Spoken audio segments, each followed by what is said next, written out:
Hace un tiempo, aquí vivía un famoso herrero. Ese herrero tenía una tienda donde vendía sus objetos de hierro hechos a mano y, un día, tuvo la suerte de vender sus armas al reino de Cairo en medio de una guerra. Fue una increíble oportunidad para él, de elevar su estatus. Después de la guerra, ese herrero fue premiado con la posición de barón, y ese herrero es el dueño de esta tierra, el padre del maestro Roman. Se nos presenta a nuestro protagonista escuchando la historia de su padre. Su sirviente no entiende por qué pide escuchar una historia que ya todos conocen. Hace unas horas atrás, Roman le pregunta a su sirviente si él es el hijo mayor de la familia Dimitri, y si este reino de Cairo se encuentra en el continente Salamander, y si el mundo llamado Murin no existe. El sirviente Hans le responde que sí, sin entender por qué le pregunta eso, pensando que quizá haya consumido algo que lo tiene confundido. El sirviente le avisa que su prometida, la señora de la familia Lawrence, está de visita, que ella valora la elegancia y los modales, y que debería prepararse. Es interrumpido por Roman, quien le pide que le traigan a la persona más anciana de esta tierra. Hans no entiende por qué le pide eso, pero como es su deber, debe hacer caso a su maestro. Volviendo al presente, luego de terminar la historia ya contada, Roman le agradece su ayuda y le dice que luego le recompensará. El protagonista no entiende cómo llegó ahí. Piensa en su vida anterior, nació en Murin, vivió una vida feroz y, luego de cumplir todo lo que quería, aceptó su muerte pacíficamente. Pero, por alguna razón, despertó en el cuerpo de Roman Dimitri. Se pregunta a sí mismo si es la voluntad de los cielos o un castigo divino. Pero es interrumpido por un ruido fuerte. Se dirige hacia el origen del ruido y encuentra a unos bandidos hostigando a un campesino que les debe dinero. Hans le avisa que son los del colmillo de sangre. Roman pregunta quiénes son exactamente. El sirviente le responde que es un grupo de cobradores que actúan no solo en las tierras de Dimitri, sino también en las tierras cercanas. Susurra a su maestro que lo mejor sería actuar como si no hubieran visto nada, pero el protagonista ya no está en su lugar. Roman se acerca a ellos y les exige que se detengan.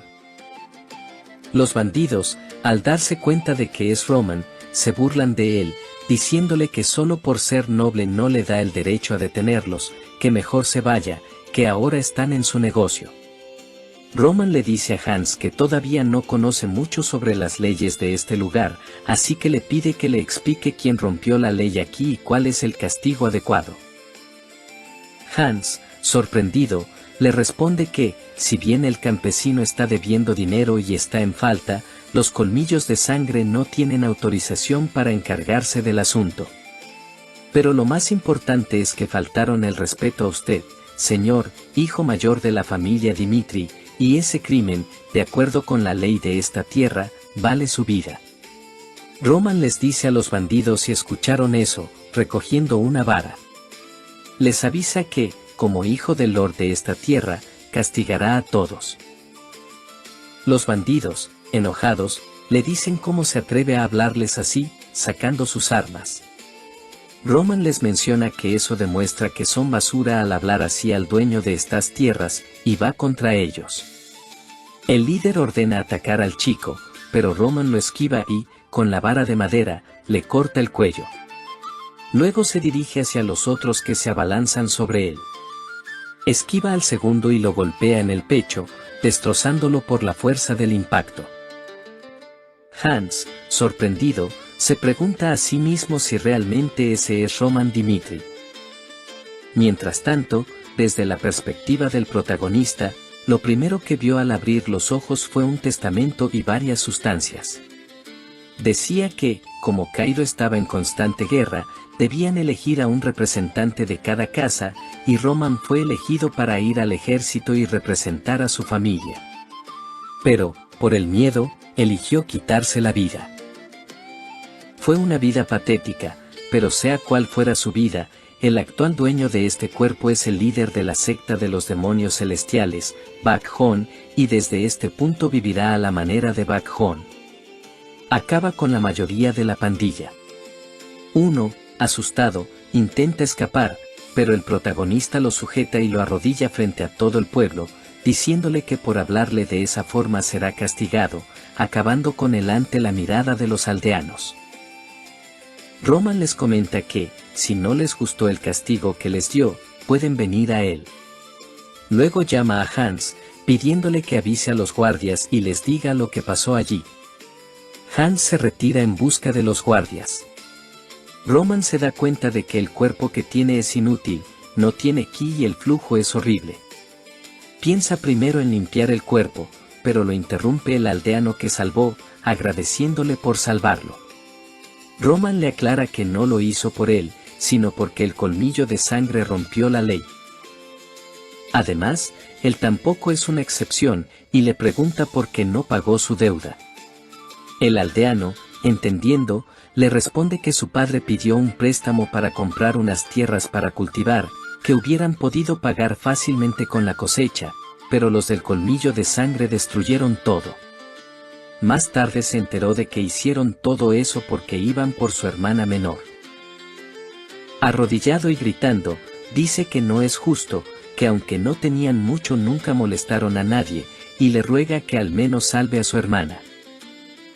El protagonista recuerda al demonio loco, uno de los 4 reyes celestiales, ya que el chico tiene la misma mirada que él. El protagonista le pregunta cómo se llama. El sujeto responde que se llama Kevin. Roman le menciona que comprende la situación y que él mismo comprobará la verdad. Kevin le agradece antes de que se vaya. En otro lado, en el carruaje de Flora, la prometida de Roman, le avisan que están por llegar a las tierras de Dimitri. Ella responde a su sirviente que lo comprende, pensando que hoy será la primera vez que conocerá a su prometido.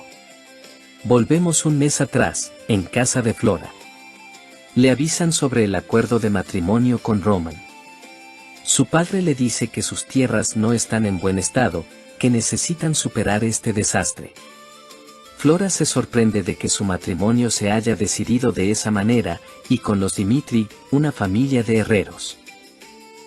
Quiere negarse, pero su padre la detiene y se disculpa con ella, explica que su patético padre tuvo que tomar esa decisión. Volviendo a la actualidad, ella llega a la casa de los Dimitri. Al inicio se pensó comprometerla con el segundo hijo de la familia, que tenía un brillante futuro, pero incluso eso se arruinó cuando el hijo mayor, también conocido como el imbécil de los Dimitri, que solo vive una vida de lujos y excesos, pidió casarse con ella. Entrando a los pasillos, se encuentra con Roman.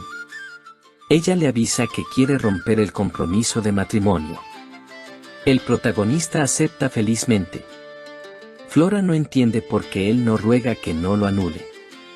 Roman, de forma teatral, le dice que comprende que Flora Lawrence no quiera casarse con el imbécil de Dimitri, así que acepta la ruptura. Que, si no hay problema, se retirará para avisarle a su padre. Flora lo detiene. Roman le pregunta qué pasó. Ella le responde que escuchó que él la quería. Y no entiende por qué ahora está dispuesto a cancelar el matrimonio tan fácilmente. Él le pregunta si acaso quiere casarse con él. Ella le dice que no. Roman le menciona que, si es así, no lo moleste más, que si ambos ya acordaron cancelar el matrimonio, eso sería todo.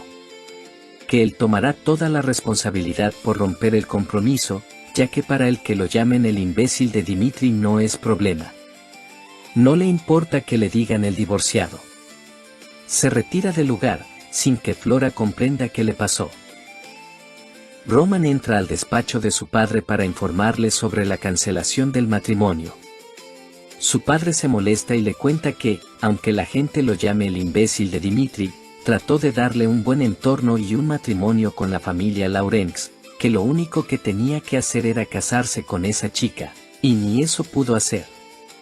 El protagonista se disculpa con indiferencia, lo que molesta aún más al padre, que le lanza un vaso.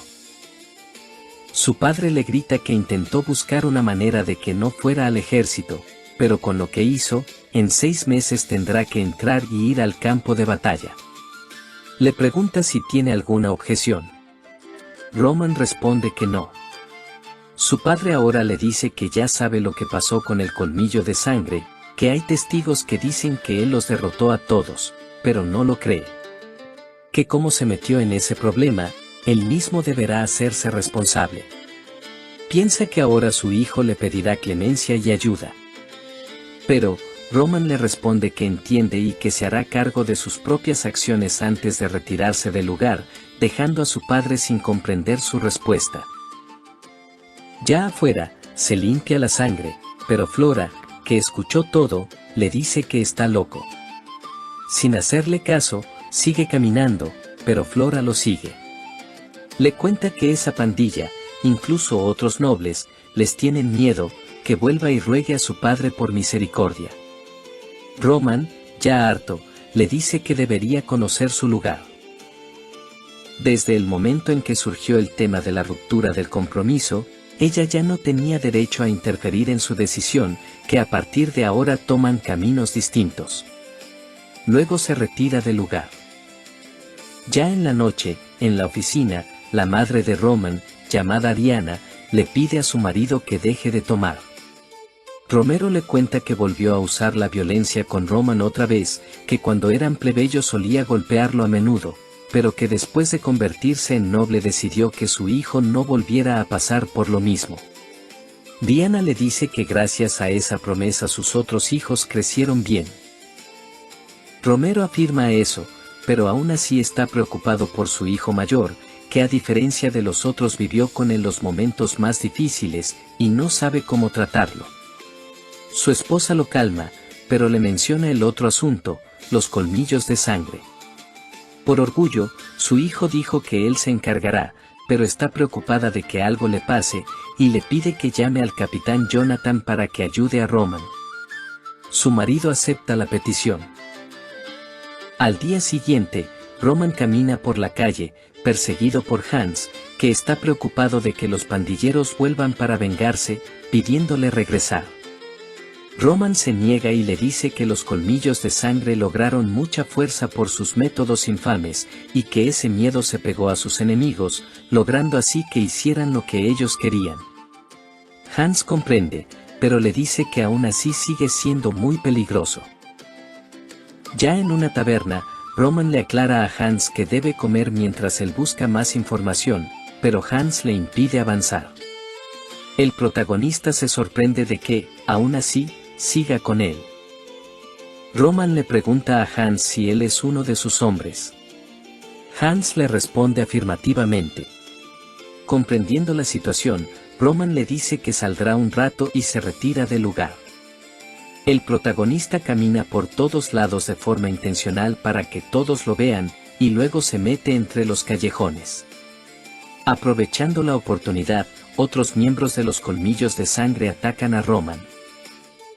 Por otro lado, Hans se encuentra con el capitán Jonathan, advirtiéndole que el joven maestro está en peligro y que deben buscarlo. Volviendo a la pelea, Roman esquiva el ataque, le quita el arma a uno y acaba con su contrincante, mientras los otros no comprenden qué sucedió. Roman les pide que se acerquen, que después de todo lo estaban buscando. Eso molesta a los otros pandilleros, que atacan a Roman, pero él los esquiva fácilmente a todos y acaba con ellos, dejando a uno todavía con vida. Se acerca a él, clava el arma en su pierna y le pregunta quién es su líder. Tiempo después, Roman llega a una taberna. Entra mientras todos lo observan. Se sienta y pide un vaso de rocío del amanecer de 20 años. El encargado se disculpa y le menciona que no tienen eso, preguntándole si desea otra cosa. Roman responde que quiere algo fuerte, ya que tiene que trabajar mañana. Eso pone a todos en alerta. Roman recuerda el código que le dijo el bandido que torturó. De repente, el tabernero grita que todos ataquen, pero es golpeado por Roman, comenzando la pelea. Roman acaba con varios de ellos, algunos están asustados, pero él no deja escapar a nadie. Luego de un rato, el hombre despierta mientras Roman se acerca, pidiéndole hablar. Por otro lado, Jonathan llega con su escuadrón, sorprendido de lo que hizo el joven maestro. Uno de sus soldados le dice que en el segundo piso había alguien vivo, que dijo que Roman fue a Lawrence, que la base principal está allá. Una hora antes, Roman tortura al hombre, pero el sujeto no quiere decir nada, prefiere que lo eliminen. Le dice que solo está perdiendo el tiempo.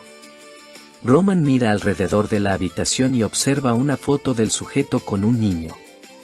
Se la muestra y le pregunta qué pasaría si algo le sucede a su hijo. Molesto, el hombre le dice como un noble como él puede recurrir a usar a su familia como amenaza.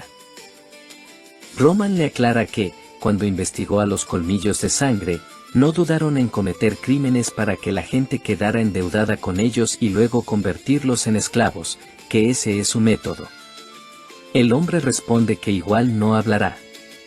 Roman lo interrumpe, diciéndole que lo piense bien, que debe saber dónde apostar.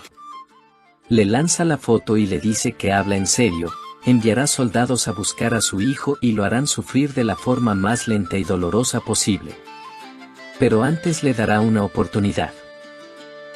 ¿Prefiere ver sufrir a su hijo o darle información? La elección es suya. En la capital de Lawrence, en la base de los colmillos de sangre, un miembro le informa a su líder que Roman ha eliminado una sede él solo, que, si los caballeros de Dimitri entran en acción, ellos correrán peligro. El líder se niega a creer que Roman sea capaz de eso, pero pregunta si saben dónde está. El subordinado informa que salió de su territorio solo. Esto molesta al líder, que lo menosprecien y ataquen su sede. Se levanta y pide que reúnan a los miembros para atacar a Roman antes de que contacte con los guardias. Por otro lado, en una reunión con los Lawrence, hablan sobre el préstamo que hizo la familia Barco al Banco de Oro. Piensan que lo más probable es que se estén preparando para la guerra contra ellos, que solo es cuestión de tiempo para que ocurra, y deben reunir fuerzas lo más rápido posible. El jefe de la familia acepta que al final será una lucha inevitable. Uno de los miembros dice que, a este paso, deberán ceder parte de su territorio a los Barco. Comienza una disputa sobre cómo llegaron a esto, cómo es posible que tengan una deuda con los Barco, que incluso el Banco Central tiene informes, pensando que el banco se unió a la familia Barco para falsificar documentos. Pero el jefe les grita que se detengan, preparó una medida para salvar sus territorios. Les informa que arregló un matrimonio con la familia Dimitri. Todos se alegran. Uno comenta que no importa cuánto hayan pedido prestado, no pueden ser más ricos que los Dimitri, que aunque originalmente eran plebeyos, ahora son los más ricos de la región noroeste. El jefe afirma que por eso envió a su única hija al idiota de la familia Dimitri, pero los demás le dicen que fue lo mejor para Lawrence, que hizo lo mejor por el territorio, que no debe culparse. Afuera, Flora está preocupada por cómo les dirá a su padre y a los demás líderes que rompió su compromiso, cuando de repente llega un soldado avisando que ocurrió una emergencia. Afuera de Lawrence, en la puerta, Jonathan exige que les abran, que su maestro está adentro y corre peligro. Otro soldado llega y avisa que está pasando algo en la plaza central. Dándose cuenta de lo que sucede, entra con sus soldados. Ya en la plaza, todos los habitantes están aterrados al ver a Roman arrastrando al líder de los colmillos de sangre hacia el centro. El líder ruega que lo suelten, recordando lo que pasó hace unas horas, como Roman llegó a su base, confiado en que sería fácil acabar con él, pero de pronto todo cambió, quedando él como el único sobreviviente. Volviendo a la realidad, ruega por su vida, se arrodilla ante Roman y le dice que, si le perdona la vida, se convertirá en su perro y le servirá el resto de su vida. Roman, con una sonrisa, le menciona que porque no le dijo eso antes de que lo atacara, pisándole la cara. Luego proclama a todos los pobladores de Lawrence que ese hombre es el líder de los colmillos de sangre, que seguro ya saben la basura que es, que usa métodos sucios para engañar a la gente y esclavizarla, que sus delitos están claros para todos.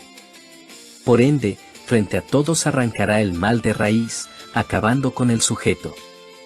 Jonathan observa desde lejos, pudiendo presenciar el acto.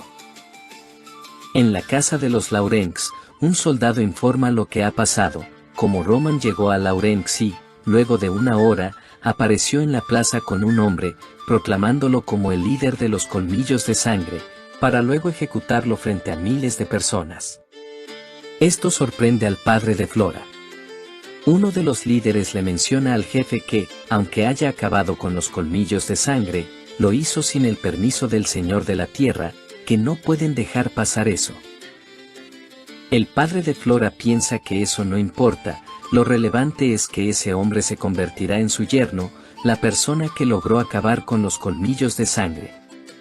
Piden que convoquen a Roman Dmitri para que él mismo informe. Entra así Roman con Jonathan. Roman se presenta, informando que hace unos días miembros de los colmillos atacaron a su gente y los eliminó. Desde afuera, Flora llama a un soldado para preguntarle por qué Roman está allí, y el soldado le cuenta todo lo que sabe. Terminando Roman de explicar todo lo ocurrido, el jefe de familia le pregunta con qué autoridad ejecutó a alguien en Lawrence. Roman responde que es consciente de que actuó sin permiso, pero es escéptico de que Lawrence se hubiera encargado de los colmillos de sangre, ya que ese hombre cometió diversos crímenes y siempre salía libre bajo fianza, múltiples veces. Por ello se encargó él mismo, porque decidió que no puede confiar en Lawrence. Esto molesta a uno de los líderes por lo que proclamó. Roman le dice que, en vez de reclamarle, deberían alabarlo, ya que tuvo que mancharse las manos por un problema de Lawrence. Luego le pregunta al varón si hizo algo malo. El líder le dice que entiende la situación y que lo recompensará más tarde. Roman agradece y se retira junto a Jonathan. Cuando se va, el varón comienza a reír, sorprendido de que ese sea Roman Dmitri. Otro líder lo interrumpe, diciendo que no pueden dejarlo escapar, que les faltó el respeto. El varón le aclara que está bien que se vaya, que después de todo será el marido de su hija, y pide que traigan a su hija para contarle la hazaña de su futuro esposo. Ya afuera de Lawrence, Jonathan le pregunta a Roman si era necesario burlarse del varón, que si hubiera salido mal. Roman lo interrumpe y le aclara que ahora Lawrence está tomando la responsabilidad de lo sucedido, que todo pasó por su descuido. Además, al parecer, el varón todavía no sabía de la cancelación del compromiso, así que no va a castigar al prometido de su hija. Jonathan se sorprende de que Roman lo tuviera todo planeado, sin poder creer que sea el mismo Roman que conocía. El protagonista recuerda su pasado como hijo del demonio celestial, fue enviado a una cueva junto con sus otros hermanos con el único objetivo de demostrar que uno era digno de reinar sobre todos y suceder a su padre. Todos los días allí estaban marcados por peleas, a diferencia de otros niños que disfrutaban su infancia bajo la protección de sus padres. Él, en cambio, fue arrojado a un mundo donde solo reina el más fuerte. Volviendo a la actualidad, ya de regreso en su territorio, se encuentra bañándose mientras piensa en lo agotado que está. Este nuevo cuerpo es muy débil, sabe que salir ese día para solucionar el problema de los colmillos de sangre fue extremadamente peligroso. Todavía no ha comprendido cómo funciona este nuevo mundo ni ha recuperado su fuerza. Reflexiona sobre qué hacer a partir de ahora, pero es interrumpido por un sirviente que le avisa que su padre lo está llamando. Roman asiente, comprende la situación y le indica al sirviente que irá de inmediato. En otro lugar, Romero, padre del protagonista, escucha cómo Jonathan le relata lo sucedido en Lawrence. Le cuenta que el maestro Roman ha cambiado significativamente, lo que sorprende profundamente al padre. Romero le menciona a Jonathan que Roman era el único de sus hijos que no tenía nada impresionante. Vivió con él cuando aún eran plebeyos, y recuerda cómo, mientras trabajaba en la minería, Roman iba a buscarlo para darle sus dulces. Deseaba con todo su corazón que su pequeño hijo fuera feliz. Por eso, cuando finalmente ascendieron a la nobleza, lo favoreció dándole mucho dinero para que dejaran de burlarse de él por su pasado humilde. Nunca imaginó que aquello provocaría que Roman se desviara del camino correcto. Una parte de él ya se había dado por vencido. Sin embargo, después de escuchar por boca de Jonathan que había destruido a los colmillos de sangre, una nueva esperanza lo embriaga. En ese momento, la conversación es interrumpida por un sirviente que les informa que Roman ya ha llegado. Romero piensa que no importa qué método haya utilizado para lidiar con esos bandidos, se alegra de que su hijo haya podido mejorar. Ordena al sirviente que lo deje pasar. Roman entra en la habitación. Su padre le dice que ya sabe lo ocurrido con los colmillos de sangre. Roman nota que su nuevo padre espera su respuesta con grandes esperanzas, atento a cada palabra que vaya a pronunciar. Él duda. No sabe si decir toda la verdad o ocultar algunas cosas para ganar tiempo, crecer en silencio y pasar desapercibido. Entonces recuerda su pasado, cómo sus hermanos lo golpeaban sin piedad, como un día, sujetando una piedra, golpeó a uno de ellos hasta dejarlo malherido y luego acabó con su vida. Piensa que, tanto en su otra vida como en la actual, siempre ha enfrentado los desafíos de frente, imponiendo su superioridad. Finalmente, mirando a su padre, le dice que él derrotó a los colmillos de sangre. Después de todo, piensa, él es el demonio celestial. En otro día, en la base de los caballeros, ellos entrenaban con intensidad cuando un sirviente llegó apresurado, avisándoles que se detuvieran, pues estaba llegando su señor. Ordenó que todos presentaran sus respetos. De inmediato, los caballeros se inclinaron al ver pasar al señor, a Roman y al comandante de los caballeros, Jonathan. Chris frunció el ceño y preguntó en voz baja por qué Roman estaba ahí. Al llegar al centro del campo de entrenamiento, Jonathan tomó la palabra y anunció que ese día habría un duelo con el joven maestro Roman. Si alguien deseaba participar, debía dar un paso al frente. El anuncio puso nerviosos a todos. Nadie se movió. Chris no entendía por qué iban a pelear con ese idiota. Regresamos una hora antes. Roman le había dicho a su padre que había vencido a los colmillos de sangre, lo que sorprendió profundamente a Romero. Sin embargo, Roman sabía que debía dar una explicación más razonable para no levantar sospechas. Le explicó que, en realidad, había estado entrenando en secreto su habilidad con la espada. Romero le preguntó por qué le había ocultado algo así. Si lo hubiera sabido, habría podido ayudarlo. Roman respondió que quería demostrar que él, el idiota de Dimitri, podía lograr algo por su cuenta. Su padre, aún lleno de dudas, le cuestionó si, incluso entrenando por sí mismo, habría podido llegar tan lejos como para derrotar a los colmillos de sangre. Roman continuó con su explicación. Le dijo que los colmillos de sangre eran originalmente una organización que comenzó otorgando préstamos ilegales y que se mantenían a través de amenazas. Por eso, no era necesario derrotar a todo el grupo, sino únicamente al líder. Utilizó información falsa para engañarlo, lograr que saliera de su escondite y así enfrentarlo directamente. Romero no entendía cómo había conseguido sacar al líder. Roman prosiguió. Explicó que, como los colmillos de sangre solían buscar represalias contra nobles débiles, se utilizó a sí mismo como cebo para atraerlo. Aquello enfureció a su padre. Le reprochó que su acción había sido extremadamente peligrosa. Podría haber ocurrido una tragedia. ¿Y si los otros miembros hubieran ignorado la muerte de su líder para luego vengarse y matarlo? Roman, con calma, le respondió que muchos de los integrantes estaban allí por amenazas. No arriesgarían su vida para salvar a su líder si podían recuperar su libertad. Y eso fue exactamente lo que ocurrió. Romero quedó atónito. No podía creer que su hijo hubiera tomado una decisión tan cuidadosa y precisa, y que además hubiera tenido el valor de llevar a cabo semejante plan. Tras unos segundos de reflexión, el padre le preguntó si podía pedirle un favor. Roman le dijo que podía pedirle lo que quisiera. Romero le pidió que demostrara sus habilidades con la espada. Deseaba ver cuánto había cambiado su hijo. Volviendo a la actualidad, ninguno de los caballeros quería ser voluntario para el combate contra Roman.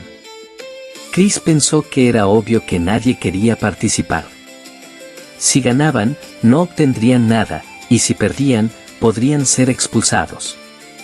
Jonathan consideró que debía pelear a alguien con experiencia para poder someter a Roman, mantener el prestigio de los caballeros y, al mismo tiempo, poner a prueba las habilidades del joven maestro. Al no haber voluntarios, anunció que él mismo seleccionaría a uno. Dirigiéndose a Chris, le pidió que se acercara. El muchacho quedó completamente sorprendido. Presentándonos como Chris, el vicecapitán de los caballeros de Dimitri. Chris recuerda cómo fue la primera vez que conoció a Roman, hace un año. En aquel entonces, Chris llegó acompañado de varios guardias para resolver un problema del joven maestro. Sin embargo, Roman, lejos de buscar una solución justa, comenzó a insultar a los dueños de un negocio, rompió mercancía y maltrató a los propietarios sin motivo alguno. Chris y los demás caballeros intervinieron con respeto. Le pidieron con amabilidad al joven maestro que se calmara. Pero Roman, con arrogancia y superioridad, respondió golpeando a Chris y despreciándolo por ser un simple caballero.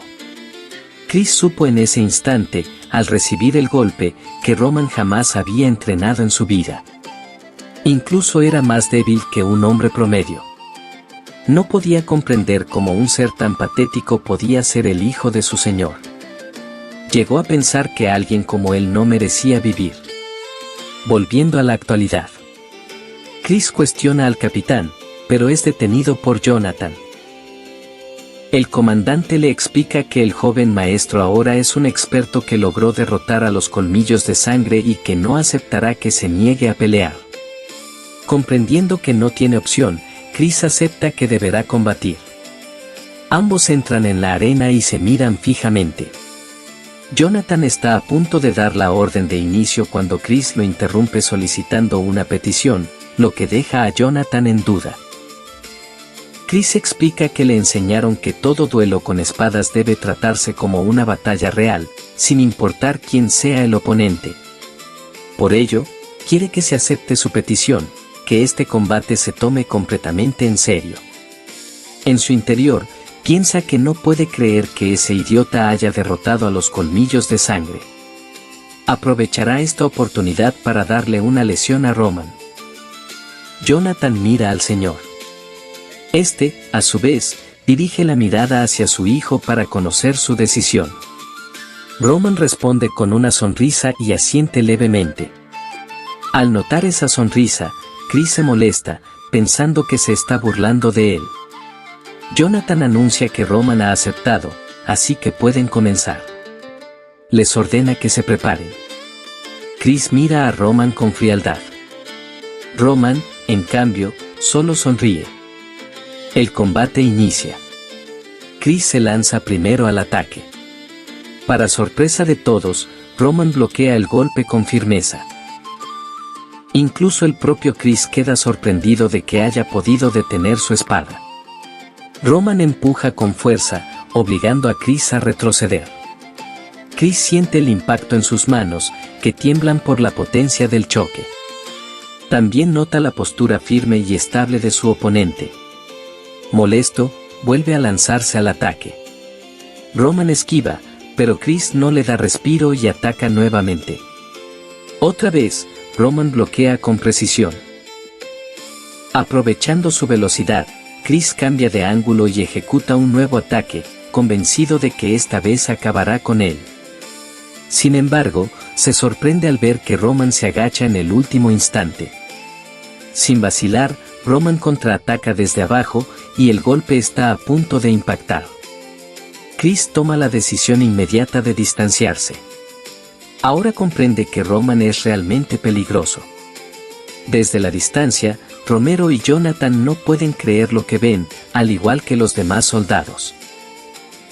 Chris observa al protagonista y reconoce que no le falta nada ni en técnica ni en defensa.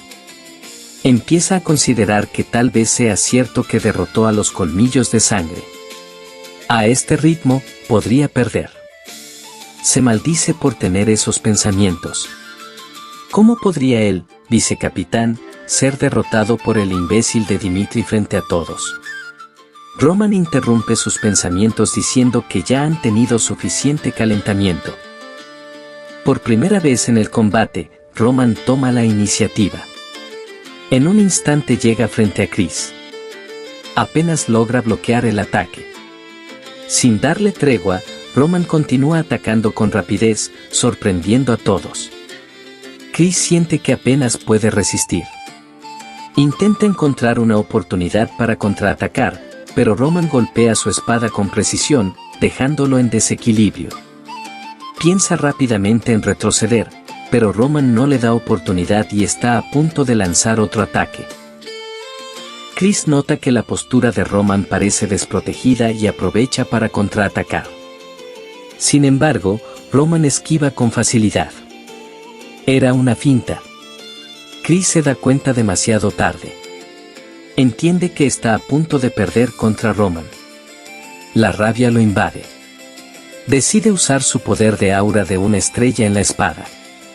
Jonathan, al darse cuenta, le grita que se detenga. Pero es demasiado tarde.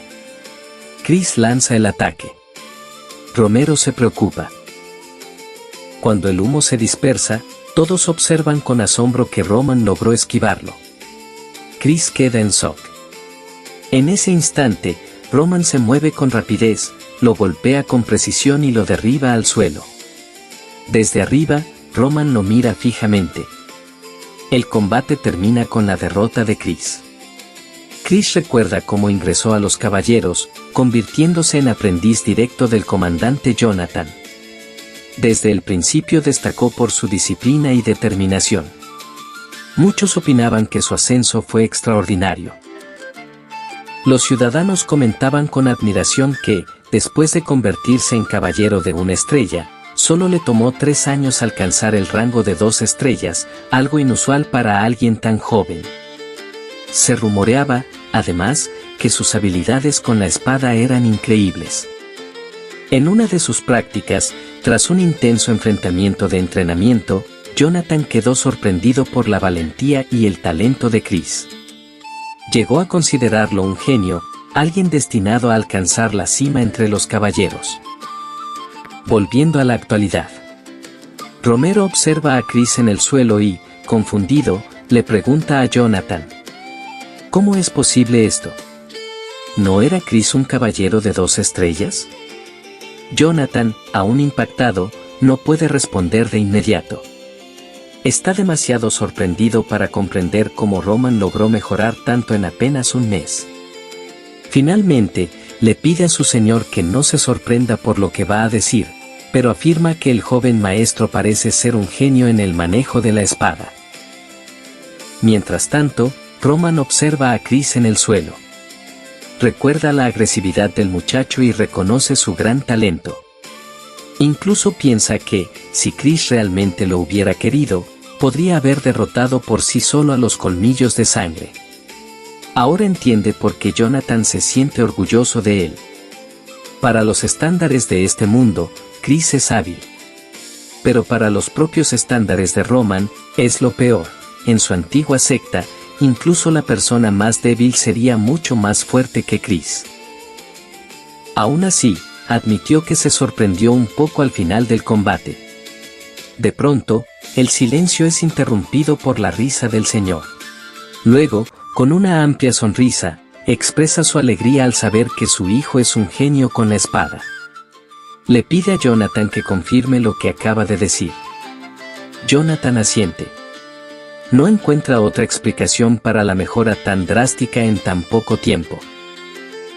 Reconoce que quizá no supo ver el verdadero potencial del joven maestro. Romero se siente aún más complacido. Llama a su hijo para que se acerque y le dice que nunca había sido tan feliz como en ese momento.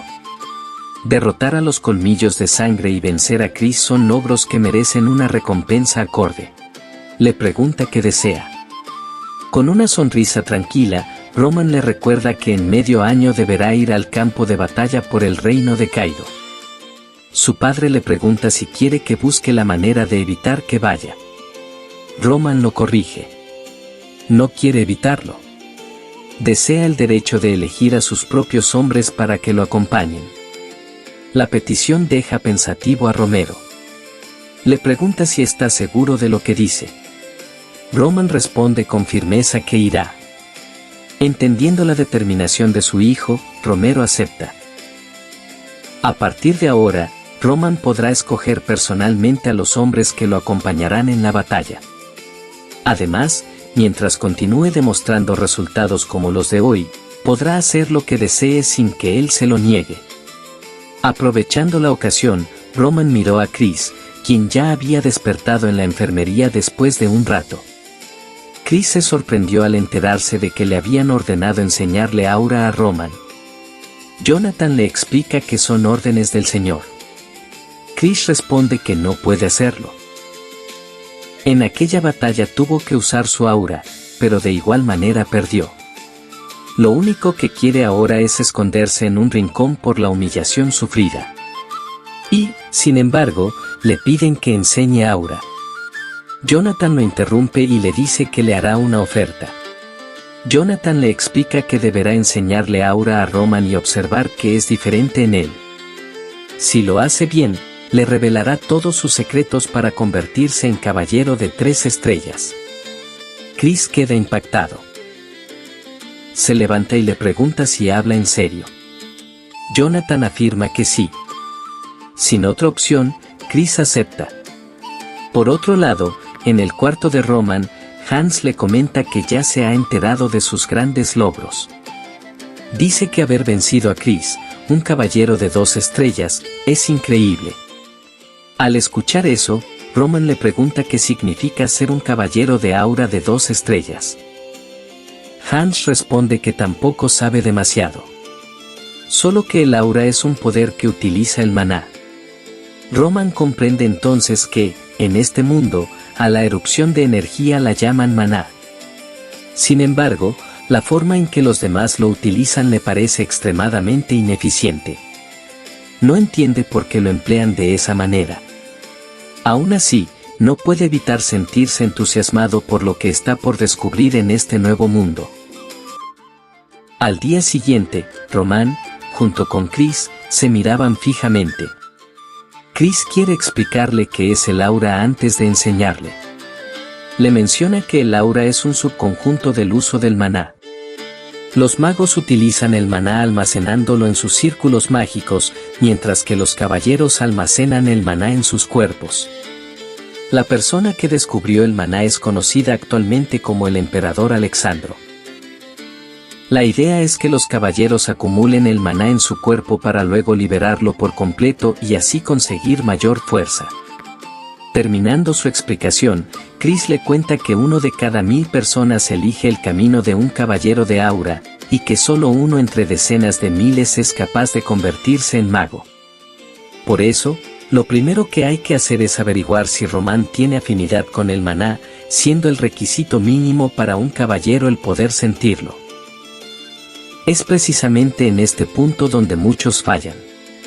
En su caso, él pudo sentir el maná en medio año, aunque otros tardan hasta 1 año. Es por ello que aquí juega un papel importante el talento innato. Entendiendo esto, Roman le pide que comiencen de una vez y que le enseñe cómo sentir el aura. Chris acepta, pensando que seguramente Roman está lleno de orgullo por haberle ganado, pero que esta situación es diferente. No será tan fácil. Una cosa es el talento en el manejo de la espada y otra muy distinta el talento en el uso del maná. Por otro lado, el protagonista siente que la premisa de este mundo es errónea. Él ya sabía cómo sentir el maná, sin embargo, hacerlo de la manera que conocía, sin considerar la perspectiva de este mundo, solo lo llevaría a la degradación. Por ello pidió que Chris le explicara cómo se percibe el maná aquí. mientras Chris sigue hablándole, le dice que la respiración y la concentración son claves y le pide que intente sentir el entorno a su alrededor. Sin darse cuenta, Román ya está manifestando el aura en sus manos. Poco después, el aura comienza a extenderse por todo su cuerpo. Finalmente, Chris se da cuenta, sorprendido, de que Román lo ha logrado en apenas unos minutos. Observa cómo el aura recorre completamente su cuerpo. Al mismo tiempo, el protagonista comprende que la forma en que utilizan el ki, al que ellos llaman aura, es inútil. En Murin, el ki se absorbe limpiando el maná que ingresa al cuerpo, lo que lo vuelve más fuerte y permite que permanezca dentro del organismo por más tiempo. En cambio, en este mundo se espera que el maná entre al cuerpo en grandes cantidades, sin ser purificado previamente, lo que provoca que sea más ligero y se desprenda con mayor rapidez. Resulta obvio cuál es el mejor método de entrenamiento, uno que fortalece el cuerpo y el interior del maná, y otro que solo mejora físicamente, pero no en el fortalecimiento del maná. Román comprende que, utilizando los métodos de este mundo, no llegará a la cima ni siquiera con cientos de años de entrenamiento. Interrumpiendo sus pensamientos, Chris, aún sorprendido, le pregunta cómo logró eso si a él le tomó años manifestar el aura. Antes de continuar, es importante aclarar un detalle: sentir el aura se clasifica como el nivel de caballero de una estrella, mientras que manifestarla en el cuerpo o en la espada se considera de 2 estrellas. Por ello, Chris se sorprende al ver que Román ha pasado directamente al nivel de 2 estrellas. Chris, molesto, le exige que diga la verdad y le pregunta si intenta jugar con él fingiendo que no sabe usar el maná. Piensa que ahora todo tiene sentido, incluso la razón por la cual perdió contra él.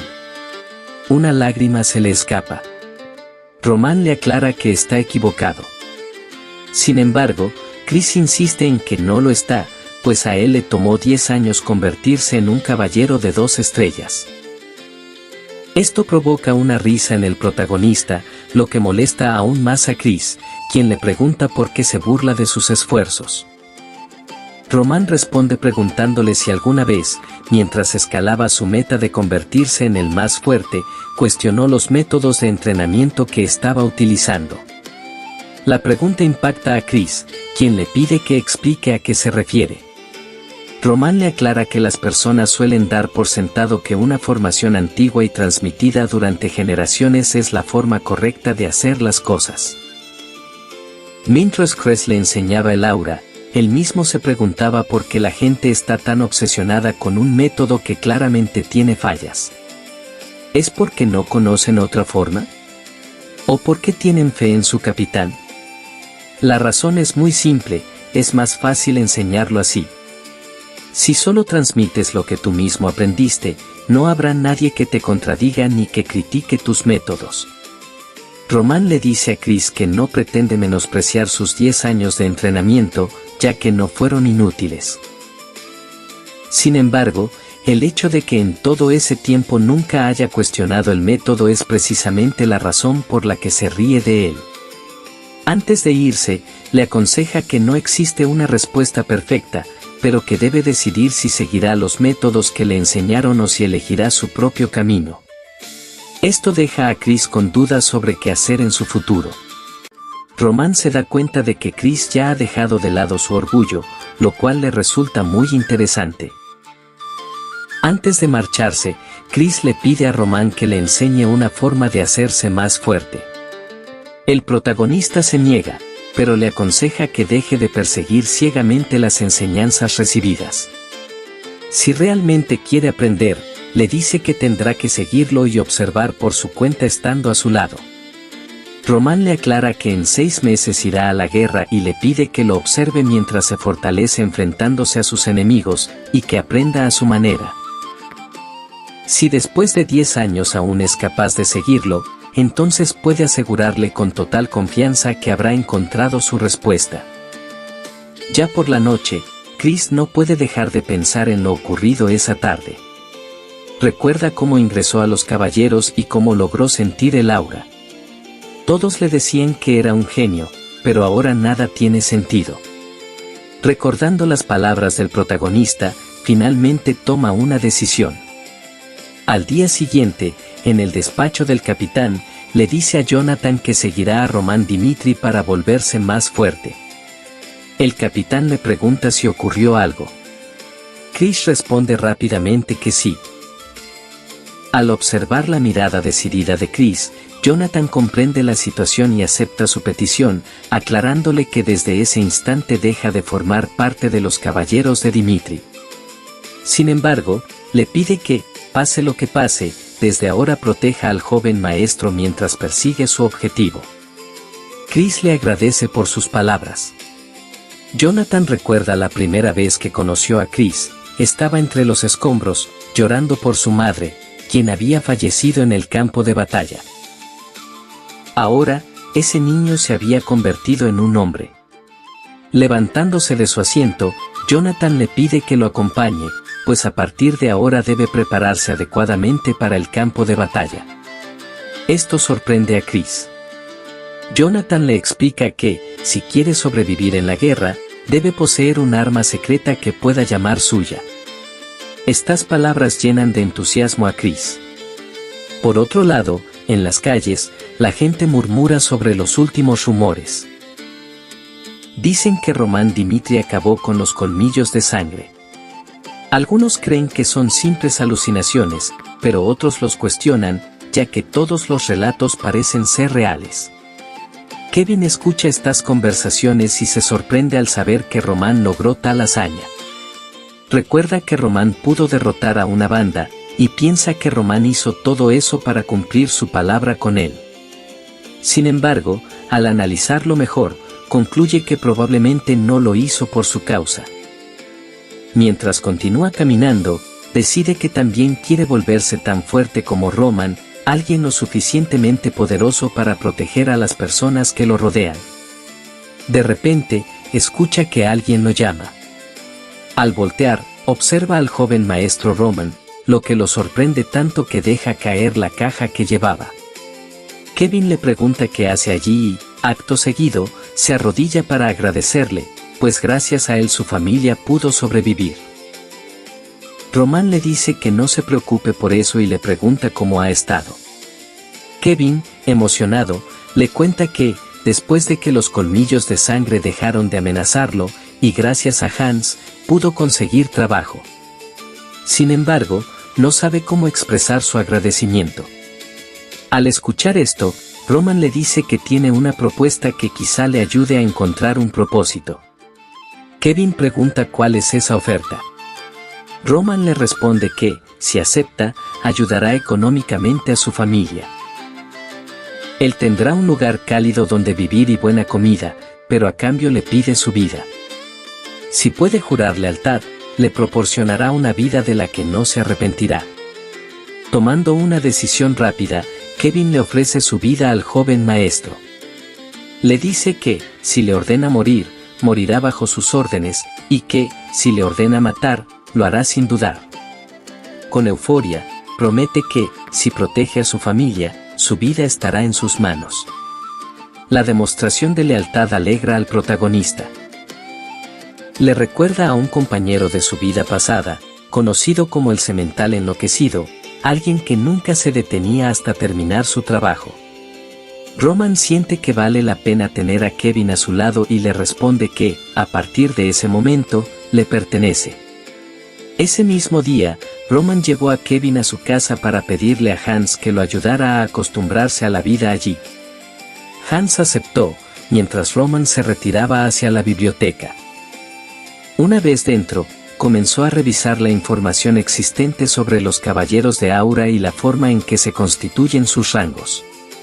Descubrió que, a partir del rango de caballero de 3 estrellas, se considera que las habilidades de estos guerreros van más allá de la comprensión humana, por lo que reciben un trato especial dentro del reino. Actualmente, el registro indica que los caballeros más fuertes han alcanzado el rango de 6 estrellas en todo el continente de Salamander, y hasta ahora no existe ninguna persona que haya superado las 7 estrellas. Román siente que ya tiene una pequeña comprensión de la fuerza de los caballeros con estrellas, tras haber peleado con Chris y haber observado a Jonathan. Según los registros, existen en total 12 personas que han alcanzado el rango de 6 estrellas. De acuerdo con su investigación, todos ellos son extremadamente fuertes y, considerando la forma tan ineficiente en la que se utiliza el ki en este mundo, deben poseer un talento excepcional para haber llegado tan lejos. Luego están los archimagos, un título otorgado a los magos que alcanzan las 7 estrellas. En enfrentamientos contra grandes números de enemigos, representan un peligro incluso mayor que los caballeros. El protagonista siente curiosidad por estas habilidades, ya que nunca habían existido en Murin. Piensa que no sabe cuándo tendrá que enfrentarse a tales seres, y eso los vuelve peligrosos. Sin embargo, también comprende que nunca estuvo destinado a permanecer en un solo lugar como los demás. Sabe que necesita ganar experiencia para asegurarse de poder vivir una vida con la que esté satisfecho. Más tarde, se dirige a una cabaña ubicada fuera de la residencia. Hans le muestra una vieja cabaña que antiguamente era utilizada por el varón. Le explica que el lugar fue estrictamente protegido para evitar que cualquier forastero pudiera acercarse. Roman le responde que entonces es perfecto para su entrenamiento. Le avisa que permanecerá allí durante una semana y le pide que, pase lo que pase, no lo interrumpan, a menos que el pueblo esté en peligro. Hans se sorprende ante tal petición, pero aún así acepta. Quedándose solo, Roman se sienta y se prepara para acumular maná en su cuerpo. Sin embargo, antes de hacerlo, debe eliminar las impurezas de su organismo. Se da cuenta de que el cuerpo del antiguo Roman posee más impurezas de lo normal. Prediciendo lo que sucederá, empieza a acumular la mínima cantidad de maná que su nuevo cuerpo puede soportar, ya que necesita recuperar su fuerza original para proteger su propia vida y la de los demás. Para lograrlo, debe entrar en la etapa humana, entrenando intensamente durante una semana. Por otro lado, Flora y el jefe de la familia Laurence llegan a la casa de los Dimitri. Un sirviente les pide que tomen asiento mientras trae algo de comer. El vizconde pregunta si sabe dónde se encuentra Roman. El sirviente responde que actualmente está muy ocupado y luego se retira. Ya solos en la sala de espera, el vizconde se da cuenta de que no son bienvenidos. Comprende que el hecho de haber llegado sin previo aviso, motivados por un capricho, ha causado incomodidad. Decide entonces que tendrán que esperar y le pide a Flora que se siente. El padre le aclara a su hija que han ido allí para disculparse por su error y le advierte que debe tener cuidado con lo que diga. Flora acepta, preocupada. Recuerda cómo su padre le gritó cuando se enteró de la cancelación del compromiso. Ella pensó que él comprendería su decisión, pero en lugar de eso la reprochó. Le dijo que creía que era una niña sabia que entendería la difícil situación en la que se encontraban, y la miró con decepción. Le explicó que su territorio estaba en peligro y que, sin el compromiso, lo único que les quedaba era prepararse para la guerra. Aquel compromiso había sido una decisión necesaria, pues los Dimitri eran los únicos capaces de defenderlos de la familia Barco. Intentando calmarlo, Flora le respondió que su familia no era débil y que no creía que estuvieran completamente indefensos sin los Dimitri. Sin embargo, su padre le explicó que, si se tratara únicamente de la familia Barco, quizá podrían vencerlos. El problema era que los Barcos se habían aliado con el Banco Central, el cual les había aprobado un préstamo sin pedir nada a cambio. Esto demostraba que no se trataba de un simple conflicto entre dos familias.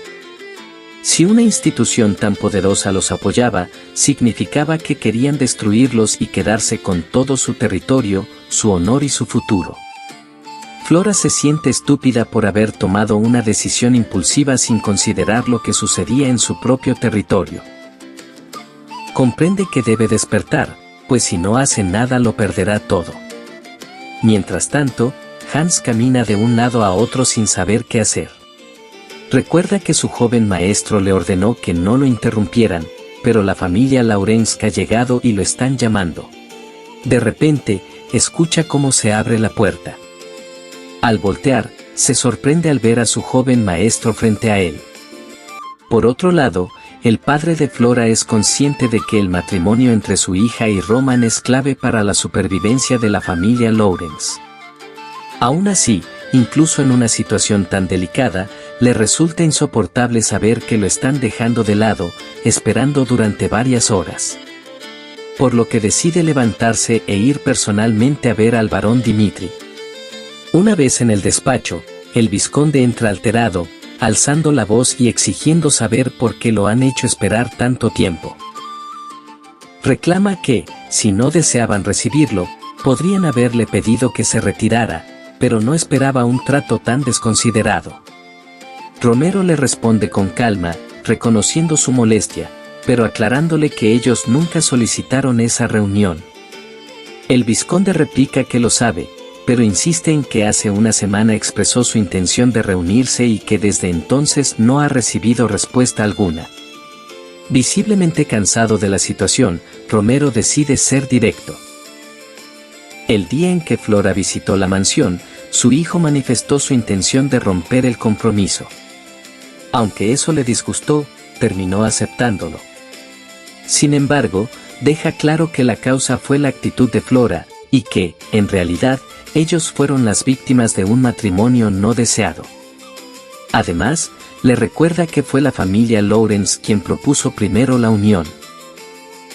Elevando el tono, le cuestiona si es consciente de que su enojo es injustificado, especialmente cuando ellos ni siquiera tenían interés en reunirse con él. Para finalizar, Romero revela un dato clave: hace un mes recibieron una carta de la familia Barco proponiendo una alianza para la guerra. De haber aceptado, habrían obtenido conexiones con el Banco Central y parte del territorio de los Lawrence. Sin embargo, decidieron rechazar la oferta. Al darse cuenta de su error, el vizconde comprende que no debió dejarse llevar por sus emociones. Entonces, Romero continúa, señalando que sabe que su hijo llamado el tonto de Dimitri y la flor de Lawrence quizá no serían la mejor pareja, pero que han olvidado algo fundamental: Roman es un Dimitri. El simple hecho de llevar ese apellido cambia por completo su valor. Además, deja claro que quienes realmente están desesperados por ese matrimonio no son ellos, sino los Lawrence.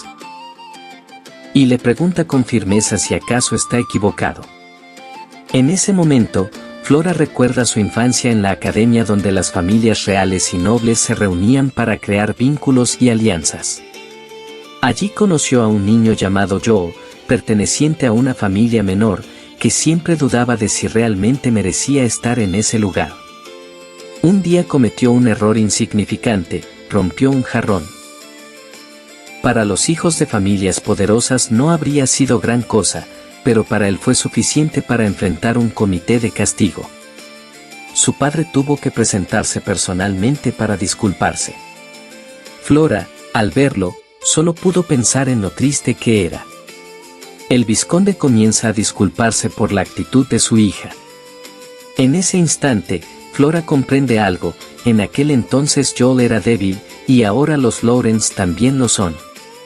En ese mundo, el débil debe inclinarse ante el fuerte. Flora está a punto de disculparse también, pero en ese momento un sirviente interrumpe para anunciar la llegada del joven maestro. Roman entra en el despacho de su padre, sorprendiendo a todos con su nueva apariencia. Impactado, su padre le pregunta si ya ha terminado su entrenamiento. Roman responde que sí. Romero le dice que hablarán de eso más tarde y le informa que la familia Lawrence ha venido a tratar el tema del matrimonio. Añade que, aunque el compromiso fue decidido por él como cabeza de familia, ahora respetará la decisión de Roman y lo apoyará como su padre. Roman entiende perfectamente lo que implica. Mientras acomoda algunos objetos en la sala, comenta que sabe que la familia Barco está presionando a los Lawrence, y que con la influencia de los Dimitri podrían asegurar su supervivencia. El padre le pregunta entonces si piensa continuar con el matrimonio. Roman responde que, en su momento, le pareció una decisión válida, pero que todo cambió el día en que conoció a Flora y escuchó sus verdaderos pensamientos sobre esa unión. Supone que ella se dejó influenciar por los rumores sobre el idiota de Dimitri y que, a partir de eso, decidió no querer casarse con él. Aclara que los rumores en su contra no le importan, pero que, al menos, esperaba que la persona con la que iba a compartir su vida no lo juzgara por lo que dicen los demás, sino por lo que pudiera ver con sus propios ojos. Por esa razón, no desea revertir la anulación del matrimonio. Al escuchar esto, el vizconde comprende que ya no hay forma de arreglar la situación. Sabe que, a partir de ahora, los Lawrence deberán enfrentarse por su cuenta al poder de la familia Barco. Sin embargo, también entiende que, si los Dimitri decidieran aliarse con ellos, no tendrían ninguna posibilidad, por lo que debe evitarlo a toda costa. Con ese pensamiento, se inclina ante el varón y se disculpa por las molestias ocasionadas. Como gesto de buena voluntad, anuncia que no cobrará impuestos a los Dimitri, aunque reconoce que probablemente no sea algo significativo para una familia que posee las minas de oro más grandes de todo Cairo. Aún así, espera que sirva como una muestra de arrepentimiento.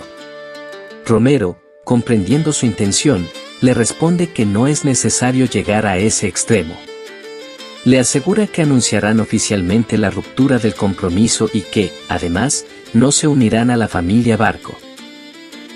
El vizconde, profundamente agradecido, se retira junto a Flora. Antes de salir, el vizconde mira a Roman por última vez, pensando que, de haber conocido su verdadero valor, habría sido más prudente. Avisaría a Flora para que no tomara ninguna decisión apresurada, pero sabe que ya es demasiado tarde. Una vez que se marchan, Romero le pregunta a Roman qué fue lo que le ocurrió. Roman recuerda cómo, una semana atrás, permaneció en un cobertizo eliminando las impurezas de su cuerpo, entrando en una etapa de preparación para reconstruirse y convertirse nuevamente en el demonio celestial. Aunque en su vida pasada dentro del Murim ese proceso no era complicado, en este mundo su cuerpo había acumulado muchas impurezas debido a la alta concentración de maná en el entorno, lo que provocó un cambio drástico en su apariencia física. Consciente de que sería difícil de explicar, le dice a su padre que tuvo una especie de iluminación durante su entrenamiento y que ahora el maná fluye libremente por todo su cuerpo. Esto sorprende a Romero, ya que se trata de un fenómeno extremadamente raro en el que el maná potencia las capacidades físicas más allá de lo normal, algo que solo ocurre en un pequeño grupo de personas.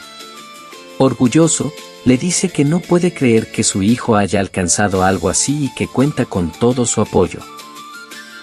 Le recuerda que él es Roman Dimitri y que, como su padre, siempre estará a su lado respaldándolo. Esto impacta profundamente al protagonista, quien recuerda que en su vida anterior su padre solo valoraba la fuerza. Ahora, al comparar, se siente agradecido de tener a alguien que no es despiadado y que lo apoya sinceramente. Al salir del despacho, Roman se encuentra con Flora, quien se disculpa por haberlo juzgado con tanta rapidez. Sin embargo, él no muestra mayor interés y simplemente continúa su camino. Flora lo sigue y le dice que entiende por qué está molesto, ya que, aunque el matrimonio ya estaba acordado, fue ella quien decidió romperlo sin previo aviso. Antes de que se marche, Flora le confiesa que en realidad tuvo una razón específica para cancelar el compromiso, lo que despierta la curiosidad de Roman. Entonces le explica que, durante la última reunión organizada entre familias nobles, comenzaron a circular rumores sobre su compromiso, pero también otros mucho más graves, que él consumía sustancias. Le aclara que se lo menciona porque cree que debería saber lo que se dice sobre él, aunque ahora comprende que todo era falso. Roman, sin darle demasiada importancia, responde que lo que digan los demás no cambiará el hecho de que el compromiso ya está cancelado. Tras decir esto, se retira.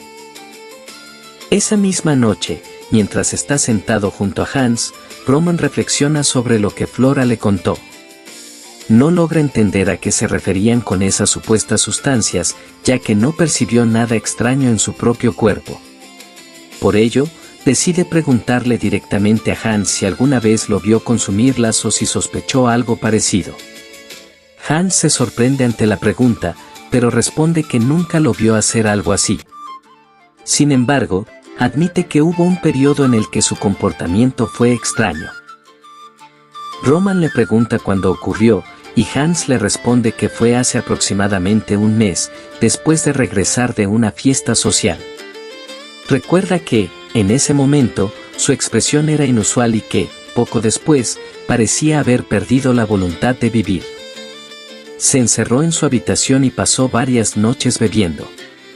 Por eso llegó a pensar que quizá había consumido algo en aquella fiesta, aunque ahora le resulta difícil de creer. Recordando lo que Flora mencionó, Roman le pregunta a Hans quién organizó esa reunión. Hans responde que fue Anthony Barco. En ese instante, Roman comprende que nada fue una coincidencia. Justo cuando su compromiso con Flora comenzaba a hacerse público, ocurre esa fiesta organizada por la familia Barco, y tras ella, el verdadero Roman cambia de manera drástica, hasta el punto de tomar la decisión de acabar con su propia vida. Ya había detalles sospechosos en torno a la muerte del verdadero Roman, pero no les había dado demasiada importancia debido a la carta que dejó, donde afirmaba que tenía miedo de ir a la guerra. Sin embargo, ahora todo deja de tener sentido. Estaba a punto de casarse con la mujer que amaba y existían formas de evitar ser enviado al frente si se unía a la familia real. Su decisión no encajaba. Volviendo al tema, Roman le pregunta a Hans si tenía alguna relación cercana con Anthony Barco. Hans responde que Roman nunca fue especialmente cercano a nadie, aunque sí hubo ciertos malentendidos cuando comenzaron a circular los rumores sobre su compromiso con Flora. Con toda esa información, Roman llega a una conclusión clara: su matrimonio con Flora era un obstáculo para los planes de la familia Barco, y la forma más efectiva de romper ese vínculo era eliminando a uno de los dos. En ese momento, Hans interrumpe sus pensamientos al recordar algo importante. Hace unos días llegó una invitación de la familia Barco mientras Roman se encontraba entrenando. Al escuchar esto, Roman comprende de inmediato que se trata de una trampa. Sin embargo, lejos de preocuparse, le molesta que lo estén subestimando. Le pregunta a Hans cuándo será la fiesta, y este le responde que en 2 semanas. Sin dudarlo, Roman le ordena que confirme su asistencia, irá a esa fiesta. Al día siguiente, Hans le informa a Kevin que el joven maestro lo está llamando, advirtiéndole que no se sorprenda por su nuevo aspecto. Kevin asiente, comprendiendo. Al llegar a la sala de entrenamiento, queda impactado al ver a Roman completamente cambiado. Roman le pregunta cómo ha estado últimamente. Kevin responde que bien, gracias a las enseñanzas de Hans, pero admite que ha estado cuestionándose cuál es su papel allí, ya que siente que no está haciendo lo suficiente. Roman le responde que, en cuanto a su rol, planea convertirlo en su espada. Kevin no entiende a qué se refiere, por lo que Roman decide explicárselo, ofreciéndole 3 opciones. La primera, si teme convertirse en su espada, puede servir como sus manos y pies, apoyando a Hans y aprendiendo todo lo que él le enseñe. La segunda, convertirse en su espada y protegerlo directamente a su lado. Kevin duda, ya que nunca ha manejado un arma. Roman le dice que no se preocupe por eso, pero le advierte que, si elige ese camino, primero pondrá a prueba su voluntad con métodos que le causarán un dolor insoportable. Kevin pregunta qué tipo de dolor, y Roman le explica que se trata de dislocaciones óseas, un método extremadamente doloroso que afecta tanto a huesos como a músculos, y que servirá para medir su determinación. Finalmente, le presenta una tercera opción: tomar una espada y cortarse los brazos. Si es capaz de soportar el dolor que él mismo se provoque y mantenerse en pie, demostrará que tiene el potencial para volverse más fuerte que cualquiera. Roman lo observa fijamente y le deja claro que la forma en que lo utilizará dependerá completamente de la decisión que tome.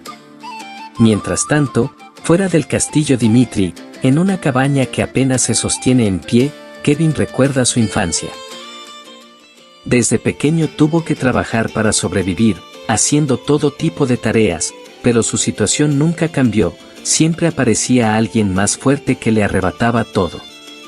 Esa era la realidad de los débiles. Por eso, cuando vio por primera vez un poder absoluto, no pudo dejar de pensar en él. Volviendo al presente, Kevin no logra comprender cómo cortarse los brazos podría hacerlo más fuerte. Sin embargo, si con ello puede acercarse siquiera a la fuerza que su maestro le ha mostrado, está dispuesto a intentarlo. Decidido, coloca su brazo en posición, levanta la espada y la deja caer contra sí mismo. Por otro lado, Chris se encuentra confundido. Justo cuando dejó la orden de los caballeros para seguir al joven maestro, Roman decidió entrenar en solitario durante una semana. Mientras camina, se encuentra con Hans y le pregunta dónde está el joven maestro, ya que sabe que su entrenamiento ha terminado. Hans le responde que se encuentra con Kevin y que no puede permitir que nadie pase. Chris, intrigado, pregunta quién es Kevin.